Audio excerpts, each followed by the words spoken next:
ولولا فضل الله عليكم ورحمته وأن الله رؤوف رحيم। তোমাদের প্রতি আল্লাহর অনুগ্রহ ও দয়া না থাকত এবং আল্লাহ দয়ালু মেহেরবান না হতেন তবে কত কিছুই যে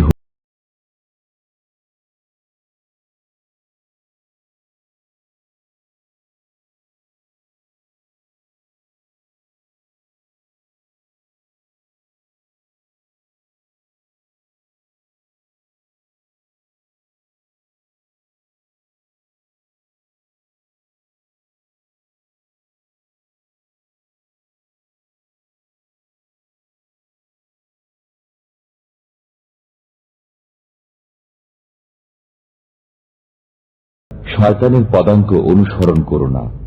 যে কেউ শয়তানের পদাঙ্ক অনুসরণ করবে তখন তো শয়তান নির্লজ্জতা ও মন্দ কাজেরই আদেশ করবে। যদি আল্লাহর অনুগ্রহ ও দয়া তোমাদের প্রতি না থাকত তবে তোমাদের কেউ কখনো পবিত্র হতে পারতে না।